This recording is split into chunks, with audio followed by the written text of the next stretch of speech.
Turn the engine off and drop the keys outside the window. Do it now." The voice didn't just boom through the megaphone.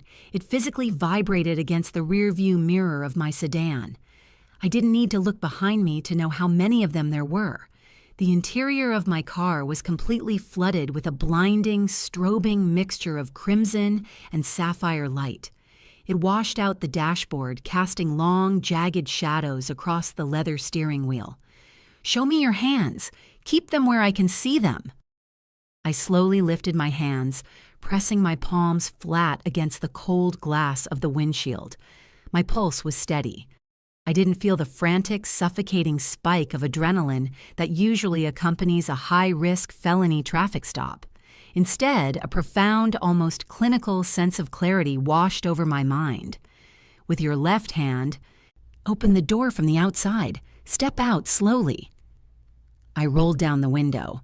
The freezing night air hit my face, carrying the sharp metallic scent of rain on hot asphalt and the heavy hum of 3 idling police cruisers. I pulled the exterior handle and pushed the heavy door open. The gravel crunched loudly under my boots as I stepped out onto the slick highway shoulder. Instantly, 3 high-intensity LED spotlights pinned me to the darkness. I squinted through the glare, making out the silhouettes of 3 officers taking cover behind their open car doors, their service weapons drawn and leveled directly at my chest. The red dot of a laser sight danced erratically over the center of my coat. "Turn around. Interlace your fingers behind your head. Walk backwards toward the sound of my voice." I followed the instructions with the frictionless precision of a ghost. I turned my back to the loaded guns, laced my fingers together, and took slow, measured steps backward. The lead officer didn't wait for me to reach the cruiser. He closed the distance, grabbed my interlaced fingers with a violent, authoritative grip, and slammed my chest hard against the wet, freezing trunk of my own car. The heavy, ratcheting click of Smith & Wesson's steel handcuffs biting into my wrists sounded incredibly loud over the crackle of the police radios. "You're under arrest for a felony hit-and-run resulting in severe bodily injury," the officer growled into my ear, his breath hot against my neck as he aggressively patted down my coat pockets for a weapon. "You have the right to remain silent. Anything you say can and will be used against you in a court of law." As he recited the Miranda warning, reciting the exact legal poetry of my destruction, I didn't close my eyes. I stared at the rain streaking across the taillights of my car, and I thought about my younger sister, Harper. Harper was the golden child. For 26 years, she had been a reckless, destructive force of nature. And for 26 years, my parents, Richard and Diane, had been her dedicated cleanup crew. When Harper failed out of college, they blamed the professors. When Harper totaled her first car driving drunk at 19, my father hired the most ruthless defense attorney in the state to get the DUI expunged, paying the legal fees by quietly draining the college fund my grandparents had left for me. I was the independent one, the quiet one, the one who moved 3 states away, built an ironclad career as a senior data analyst for a private logistics firm, and permanently insulated myself from their toxic, enabling chaos until 3 days ago. My mother had orchestrated a family reconciliation, dinner at a high-end restaurant downtown. She claimed they missed me, that Harper had finally matured and was getting her life together before her upcoming wedding to the heir of a local real estate empire. I should have known better. During the dinner, Harper had hugged me tightly, crying theatrical tears onto my shoulder. She wasn't apologizing. She was pickpocketing my spare driver's license from the interior pocket of my trench coat. Tonight, at exactly 9:14 p.m., Harper had gotten behind the wheel of her fiancé's heavy SUV, completely intoxicated, when T-boned a civilian minivan at a 4-way intersection. She didn't stick around to check if the family inside the crushed metal was breathing. She fled on foot. But before she ran into the dark, she executed a masterpiece of familial betrayal. She tossed my stolen driver's license onto the driver's side floorboard, 10 minutes later, my mother called the precinct from an anonymous burner phone, reporting that she had seen a woman matching my exact description driving erratically near the crash site. They weren't just covering up Harper's mistake this time, they were actively framing me. They were sacrificing my freedom, my spotless criminal record, and my career so that Harper's $1 million wedding wouldn't be ruined by a 10-year prison sentence. Right now, across town, the three of them were likely sitting in my parents' sprawling living room, drinking Cabernet, shaking with relief, entirely certain that the police had just locked the cage around their perfect scapegoat. The officer finished his pat-down, grabbed me by the biceps, and spun me around to face him. He was young, his face tight with disgust, looking at me like I was a monster who had just left an innocent family bleeding out on the asphalt. "Do you understand the rights I have just read to you?" he demanded. He was waiting for me to panic. He was waiting for me to cry, to hyperventilate, to scream that it was my sister, to beg him to believe a wild story about a stolen ID and a setup. He was waiting for the chaotic, messy reaction of a guilty hit-and-run driver realizing their life was over. I didn't do any of those things. The rain hit my face. The red and blue lights painted the wet pavement in violent, flashing colors. And standing there, in the freezing cold, securely handcuffed at gunpoint facing a 10-year mandatory minimum sentence, I smiled. It wasn't a crazy smile. It was the terrifying, quiet smile of a chess player who just watched their opponent confidently walk their king right onto a landmine. Because my family had spent days meticulously crafting a flawless physical frame job, but they were deeply, incredibly ignorant about the exact nature of what a senior data analyst actually does for a living. The molded, hard plastic back seat of the police cruiser was specifically engineered for maximum physical discomfort. With my hands tightly cuffed behind my back, every pothole and sharp turn on the 20-minute ride to the precinct sent a rigid, bruising shockwave up my spine. I didn't shift. I didn't complain about the cuffs cutting off the circulation to my wrists. I stared out the wire mesh window, watching the blurred neon signs of the city bleed through the raindrops, streaking across the glass. In a bizarre, almost terrifying way, my mind felt like a perfectly calibrated machine. The initial shock of the betrayal had entirely evaporated, replaced by a cold, surgical hyper-focus. My parents and Harper had orchestrated a physical frame job, relying on the blunt force mechanics of the criminal justice system to crush me before I could speak. They assumed the police would arrest me, lock me in a holding cell for the weekend, and by Monday morning, a public defender would be pressuring me to take a plea deal.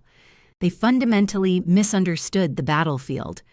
They thought this was a game of physical evidence. They didn't realize that in the modern world, physical evidence is nothing but a shadow cast by digital architecture. And I was the architect. The cruiser violently lurched to a halt inside the subterranean parking garage of the central precinct.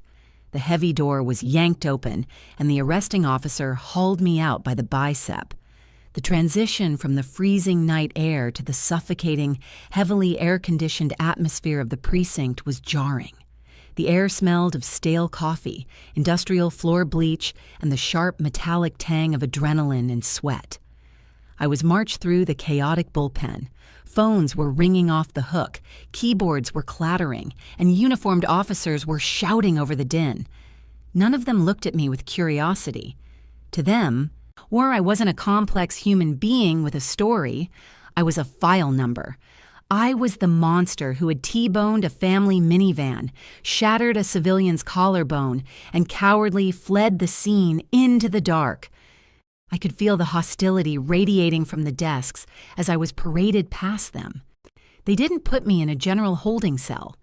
Because the hit and run involved severe bodily injury, it was a high-priority felony. They walked me straight into the Violent Crimes Division and shoved me into Interrogation Room B. The room was a textbook example of psychological deprivation. It was a claustrophobic, windowless concrete box painted in a nauseating institutional shade of off-white. A single violently bright fluorescent tube buzzed angrily overhead. In the center of the room was a bolted-down steel table with two heavily scuffed aluminum chairs. One entire wall was dominated by a massive, perfectly clean two-way mirror. The officer pushed me into the chair furthest from the door. He unhooked my handcuffs, only to immediately re-cuff my right wrist to a heavy iron ring welded directly to the center of the steel table. "Sit tight," he muttered, not making eye contact. The heavy metal door slammed shut behind him. The deadbolt engaged with a loud, final clack. Then, the waiting game began. This is standard police procedure. It's designed to let the isolation and the ticking clock erode the suspect's sanity.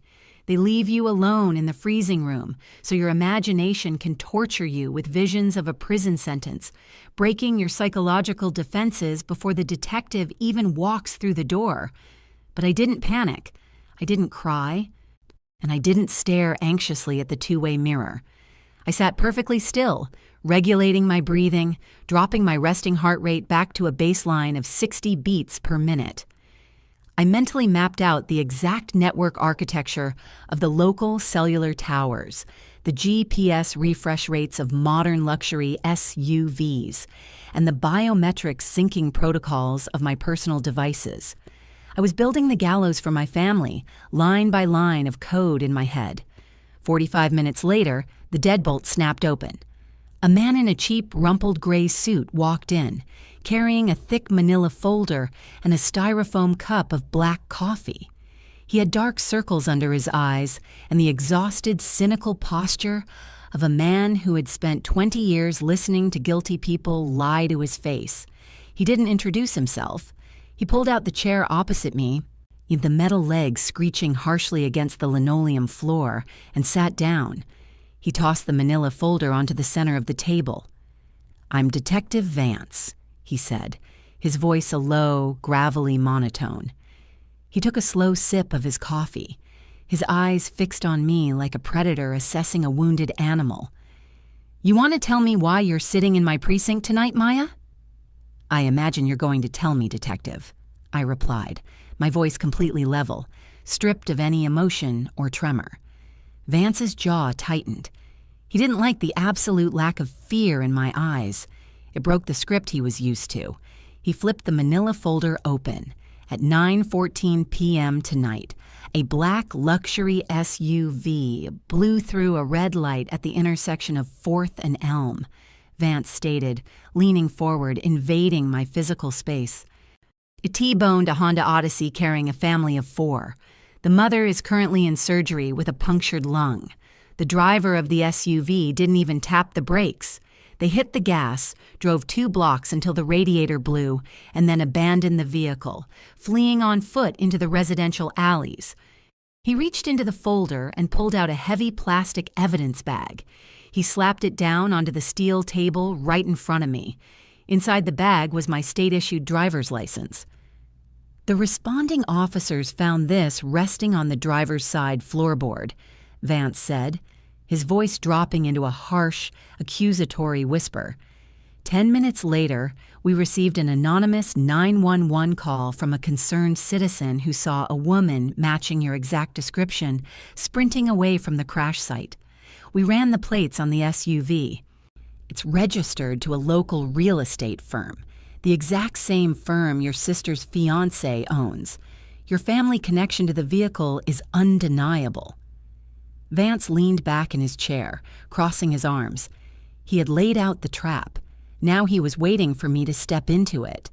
"We have your ID, we have an eyewitness, we have the vehicle," Vance continued, shifting into the sympathetic cop routine. "I know how it happens, Maya. You had a few too many drinks. You made a mistake. You panicked. If you confess right now, if you show remorse, the district attorney might drop the maximum sentence. If you lie to me and make me hunt down the street camera footage to prove it, I will personally make sure you serve the full 10 years for almost killing that family." He stopped talking. The room went dead silent, in except for the angry buzzing of the fluorescent light above us. He expected me to demand a lawyer. He expected me to scream that my sister stole the ID. He expected a messy, chaotic defense that he could easily tear apart. I looked at the evidence bag containing my driver's license.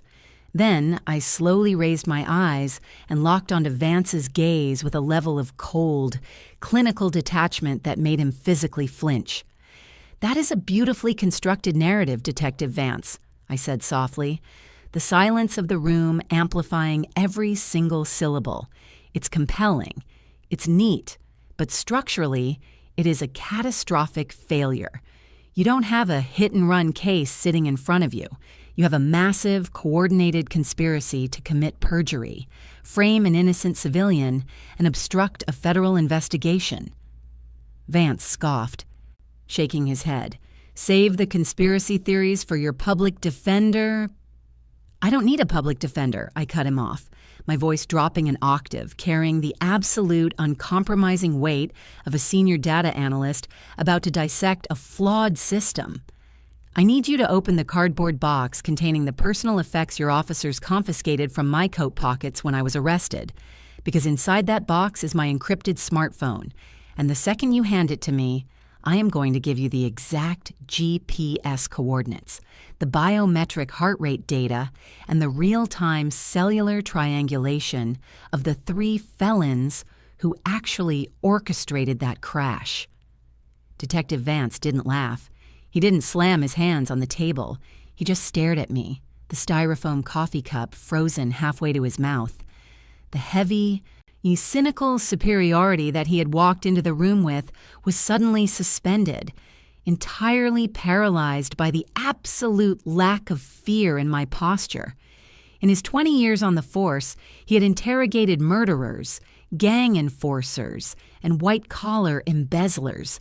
They all had a tell, a twitch of the jaw, a slight tremor in the voice, a desperate need to over-explain. I wasn't giving him a defense.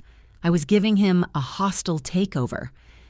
"You think I'm going to hand a felony suspect their unsearched, unwarranted personal device in the middle of a homicide-adjacent interrogation?"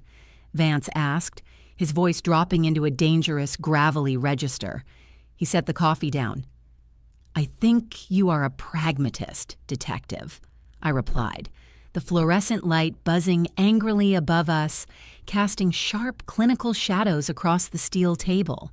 "And you have a severely injured mother in the ICU, a destroyed civilian vehicle, and a district attorney who is going to want a watertight conviction by sunrise. You can either spend the next 6 months subpoenaing Apple, fighting my lawyers for cloud decryption keys, and praying your circumstantial eyewitness holds up in cross-examination. Or you can unlock my right hand, hand me the plastic bin sitting in your evidence locker, and let me solve your case in the next 4 minutes."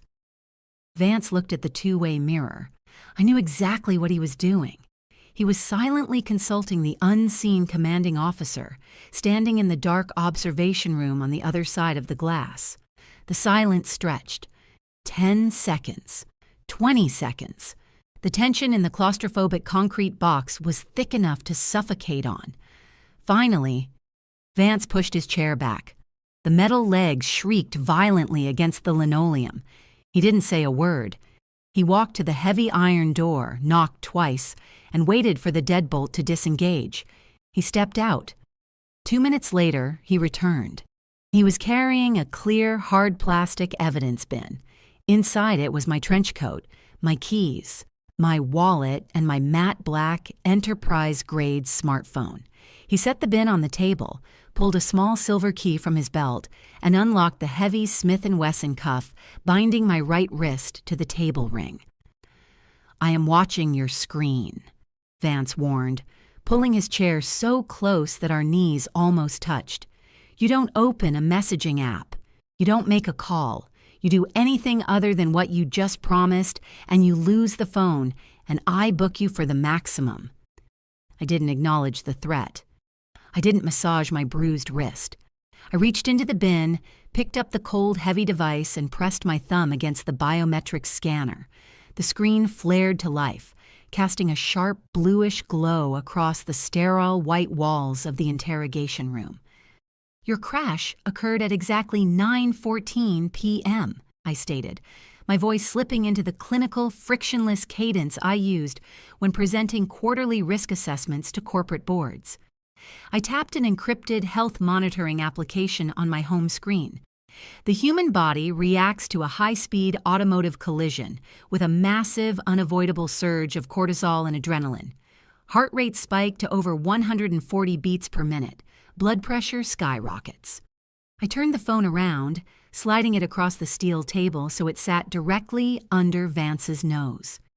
On the screen was a highly detailed, minute-by-minute line graph generated by my synced smartwatch, the exact same smartwatch that was currently strapped to my left wrist. At 9:14 p.m. tonight, Detective, my heart rate was a steady, resting 58 beats per minute, I said smoothly. My respiratory rate was 12 breaths per minute, and my device's internal GPS was statically pinging my apartment's private Wi-Fi router, exactly 12 miles away from the intersection of 4th and Elm. I was asleep on my couch. Vance stared at the graph. He didn't blink. He was a veteran cop. He knew that smartwatch telemetry was increasingly being used by the FBI to establish irrefutable alibis in homicide cases. It wasn't just data. It was biological perjury prevention. Unless you are suggesting, Detective, that I managed to T-bone a minivan at 60 miles an hour while remaining in a medically induced coma, you are currently holding the wrong suspect, I added, my tone merciless. Vance swallowed hard. He looked up from the screen, his eyes narrowing. That proves you weren't physically driving.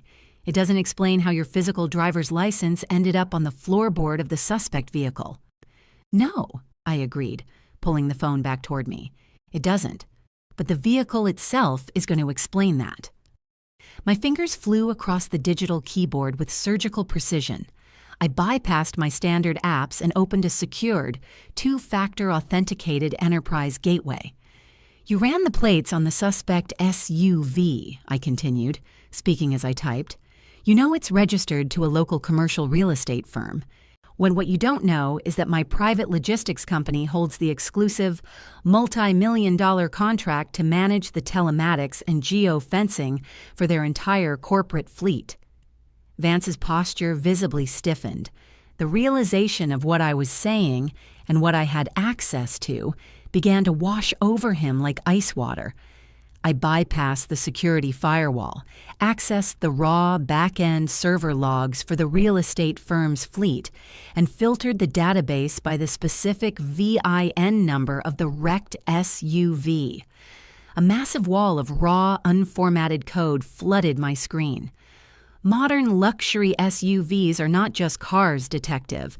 They are rolling 3-ton data servers, I explained, translating the raw code into a clean, readable dashboard interface. I turned the phone back to him. At exactly 9:13 and 42 seconds, the vehicle's onboard computer registered a catastrophic hard-braking event. 2 seconds later, the frontal airbag deployment sensor triggered. But I don't care about the collision telemetry. I care about the primary cabin sensors. I tapped a specific line of code highlighted in yellow. To prevent airbags from deploying and killing children, the passenger and driver's seats are equipped with highly calibrated weight sensors, I said, leaning over the table, my voice dropping into an icy, absolute whisper. At the moment of impact, the driver's seat weight sensor registered exactly 115 pounds of kinetic mass. I am 5'9", Detective, and I weigh 142 pounds, but my younger sister Harper, who is currently engaged to the heir of the real estate firm that owns that exact truck, or is 5'2" and weighs exactly 115 pounds. Vance completely stopped moving. The styrofoam cup of coffee in his hand crinkled slightly under his tightening grip. His career-making felony case was disintegrating right in front of his eyes, replaced by something much darker and far more complex. "She stole my ID 3 days ago at a family dinner," I said, delivering the final blow with ruthless precision. She drove drunk, she crushed that family, and she planted my license to save her upcoming wedding. But planting the ID wasn't enough to guarantee I'd take the fall. They needed to force your hand.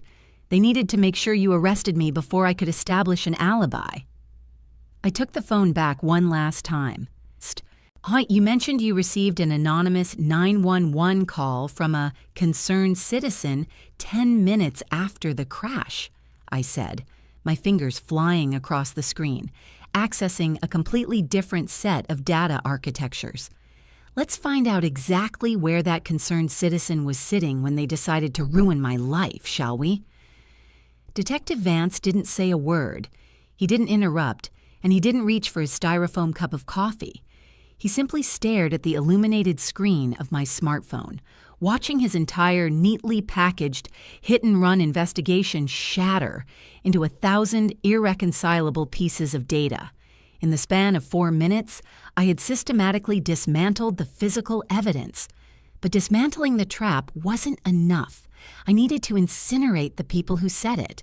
Now, you said you received an anonymous tip 10 minutes after the collision, I stated, my voice completely devoid of the panic or desperation that usually echoed off the concrete walls of this room. I minimized the logistics server and opened a commercial telecom application. An eyewitness who claimed they saw a woman matching my exact physical description fleeing the wreckage on foot. I didn't wait for him to confirm. My thumbs moved across the digital keyboard, bypassing the standard consumer login screen and entering a 2-factor administrative portal for a major national cellular provider. For the last 5 years, my parents, Richard and Diane, have refused to pay their own cellular bills, I explained, delivering the biographical context with the same clinical detachment as the server logs. To avoid the constant arguments, I migrated their numbers onto my corporate enterprise plan. I am the primary account holder, the billing administrator, and the legal owner of the devices they carry. The interface loaded, displaying a highly detailed, real-time dashboard of 4 active cellular numbers. I selected the line registered to my mother, Diane. Under the Patriot Act and standard telecommunications compliance, all enterprise accounts log exact timestamp data, duration, and the receiving numbers of outgoing calls directly to the master server, I said. I filtered the daily call log, isolating the data from 9 p.m. to 9:30 p.m. I turned the phone back toward Vance, pushing it precisely to the center of the steel table. "Look at the 3rd line down, Detective," I instructed softly. Vance leaned over the table, his eyes narrowing as he read the glowing text, and his jaw visibly tightened, the muscles in his neck strained against his rumpled collar. At exactly 9:24 p.m., precisely 10 minutes after the frontal airbags deployed in the SUV, my mother's phone had initiated an outgoing call. The receiving number was listed simply as 911 Emergency Services. The call duration was 47 seconds.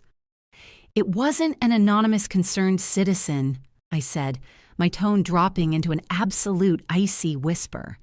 "It was my mother. But that's not the piece of data that's going to put her in a federal penitentiary." I tapped the screen one more time, opening a secondary tab labeled Network Geolocation. A high-resolution satellite map of the city materialized, peppered with overlapping blue circles representing cellular tower triangulation.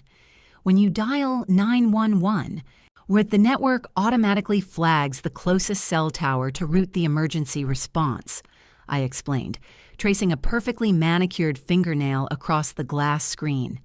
The collision occurred at the intersection of 4th and Elm, right in the heart of the downtown grid. But my mother's device didn't ping a downtown tower at 9:24 p.m. It pinged a localized, low-frequency node in the middle of Oak Brook Estates, an exclusive gated suburb 12 miles away from the crash site. My mother didn't see me running from the wreckage, Detective Vance, because my mother was sitting in her own living room drinking Cabernet while she committed felony obstruction of justice and filed a false police report to frame her oldest daughter. The silence in the interrogation room was no longer just tense. It was heavy, suffocating, and absolute. And the buzzing of the fluorescent tube above us sounded like a chainsaw. Vance finally exhaled. It was a long, slow breath. He ran a heavy hand over his exhausted face, the cynical superiority entirely scrubbed from his posture. He wasn't looking at a suspect anymore. He was looking at the architect of the most airtight conspiracy case his department would see this decade. He reached for the heavy iron ring on the table, picked up the Smith & Wesson handcuffs, and hooked them onto his own belt. "I'm going to dispatch 3 units to Oak Brook Estates right now," Vance said, his voice a low, dangerous rumble. The cop in him was boiling over. A mother bleeding out in the ICU, a family destroyed, and the perpetrators were sitting in a gated community trying to pin it on their own blood. "I'm going to rip those doors off the hinges, Maya. I'm going to book your sister for felony hit and run, and I'm going to book your parents for conspiracy." He stood up, the aluminum chair scraping violently against the floor, and reached for the radio on his shoulder. "Wait," I commanded. I didn't raise my voice, but the absolute surgical authority in my tone froze his hand halfway to the microphone. He looked down at me, his brow furrowed in confusion. "You don't just want an arrest, Detective Vance," I said, leaning back in my chair, folding my hands neatly in my lap. "If you kick their door down right now, Richard will immediately invoke his right to counsel. He will hire a $500 an hour defense attorney. They will claim the phone was hacked. They will claim the SUV was stolen. They will drag this out in court for 3 years. And there is a statistical probability they will confuse a jury enough to walk away with probation." Vance's eyes darkened. "So what do you suggest, Maya? I have the telematics. I have the phone logs. That's enough for a warrant." "You have the metadata," I corrected him smoothly. "But what you really want, what the district attorney wants, is a full, uncoerced confession, caught on tape." I picked up my smartphone one last time. "When Richard and Diane bought that sprawling estate, they didn't know how to set up the encrypted smart home security network," I said, a terrifying, razor-thin smile finally touching the corners of my mouth. "So I installed the interior high-definition cameras for them, and they were far too arrogant and far too technologically illiterate to ever ask me to transfer the master administrative privileges." I bypassed the telecom portal and opened a sleek, black application. The logo of a premium home security firm flashed on the screen. "They think I'm sitting in a holding cell right now," I whispered, the light from the screen illuminating the cold satisfaction in my eyes. "They think they won. They think the trap snapped shut, which means they are currently sitting in their living room, completely unguarded, discussing exactly how they pulled it off." I tapped the camera feed labeled "Main Living Room," audio-enabled. The screen of my smartphone buffered for a fraction of a second before the encrypted 4K video feed flared to life. The contrast between the sterile, nauseatingly bright interrogation room and the warm, or amber-lit luxury of my parents' sprawling Connecticut living room was jarring. The hidden camera, nested discreetly inside a digital thermostat on the far wall, captured the entire room with flawless, wide-angle precision. The audio was pristine, picking up the crackle of the gas fireplace and the heavy, terrified silence of 3 guilty people. Detective Vance leaned in so close I could hear his shallow breathing. His eyes were locked onto the glowing glass. On the screen, my father, Richard, was pacing the length of a massive Persian rug. He was holding a crystal tumbler of scotch. My mother, Diane, was sitting on the edge of a custom leather sofa, her face buried in her hands. And sitting directly across from her was Harper, my golden child sister, still wearing the expensive silk dress she had worn to the family dinner 3 days ago, and her makeup was smeared across her cheeks. "Stop crying, Harper, just stop," Richard snapped, his voice echoing cleanly through the phone's speaker. "It's done. The police have the ID. They have Diane's phone call. It's a closed loop." "What if Maya tells them?" Harper sobbed, her voice a pathetic, trembling whine. She pulled her knees to her chest. What if she demands a lawyer? What if she proves she wasn't in the SUV? She was sleeping in her apartment, Harper, Diane practically shouted, dropping her hands from her face. She lives alone. She has no witnesses. It's her physical ID at the scene of a catastrophic wreck against her word. The police don't care about a data analyst claiming she was in bed. They care about physical evidence. By Monday morning, a public defender will force her to take a plea deal. Vance's jaw visibly clenched. The muscles in his neck strained against his collar. He was watching three wealthy, arrogant civilians casually narrate the exact mechanics of a federal conspiracy, completely unaware that the lead detective on the case was watching them live. "I had to use her license, Dad," Harper whispered, staring blankly at the fireplace. "If I get arrested for a felony DUI, the wedding is off. The Brooks family will cancel the engagement immediately. I'd lose everything." "You're not losing anything," Richard said, taking a long, arrogant swallow of his scotch. He walked over and placed a hand on Harper's shoulder. "Maya is strong. She's cold. She can survive a few years in a minimum security facility. Her career is already built. You need this marriage, Harper. We did what we had to do to protect the family. The police are probably booking her into a holding cell right now." I didn't smile. I didn't look at Vance for validation. I just watched the screen with the absolute freezing detachment of an executioner watching the trapdoor release. Vance didn't say a single word. He didn't need to. He slowly reached for the heavy, black radio clipped to his shoulder harness. He unhooked it, pressed the transmission button, and brought it to his mouth. His eyes never left my phone screen. "Dispatch. This is Detective Vance. Priority 1, he growled, his voice a low, lethal rumble that filled the concrete box. "I need 4 patrol units and a tactical breach team deployed to Oakbrook Estates immediately. I have a live, uncoerced audio-visual confession for a felony hit-and-run, conspiracy, and obstruction of justice. The suspects are contained in the primary living room. Approach with silent sirens. Do not let them hear you coming." "Copy that, Detective," the radio crackled back. "Units rolling." Vance lowered the radio. He looked at me, the cynical exhaustion completely gone from his face, replaced by a profound, almost terrifying level of respect. "Keep the feed running," Vance ordered softly. We sat in absolute silence for exactly 14 minutes. We watched Richard pour another drink. We watched Diane convince herself that sacrificing her eldest daughter was a necessary collateral damage for their social standing. We watched Harper stop crying and start scrolling through her wedding Pinterest board, the guilt completely evaporating from her sociopathic mind. Then, the ambient lighting on the video feed suddenly shifted. Through the massive floor-to-ceiling windows of their living room, violent strobing flashes of red and blue light began to paint the walls. The police cruisers had cut their sirens, but the light bars were blinding. Richard froze. His scotch glass stopped halfway to his mouth. Diane stood up so fast she knocked over a side table.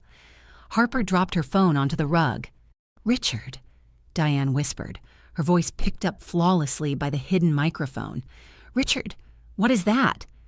"Nobody move," Richard commanded, his boardroom authority instantly shattering into pure, unadulterated panic. They didn't have time to move. They didn't have time to craft a lie, call a lawyer, or delete a single text message. The heavy custom mahogany front door of the estate didn't just open. When it exploded inward with a deafening, splintering crash. "Police! Search warrant! Show me your hands!" 6 heavily armed officers flooded into the living room feed, their tactical flashlights cutting through the amber glow. Harper let out a blood-curdling, hysterical scream as an officer grabbed her by the arm and slammed her face first into the custom leather sofa, ratcheting heavy steel cuffs around her wrists. "Get on the ground! Do it now!" an officer roared at Richard. My father, the man who had spent 30 years controlling every narrative and buying his way out of every consequence, didn't argue. He dropped to his knees, his hands trembling violently above his head, his face completely drained of blood. Diane was sobbing uncontrollably as an officer read her Miranda rights. The exact same rights I'd listened to on the freezing highway less than 2 hours ago. Vance exhaled a long, heavy breath.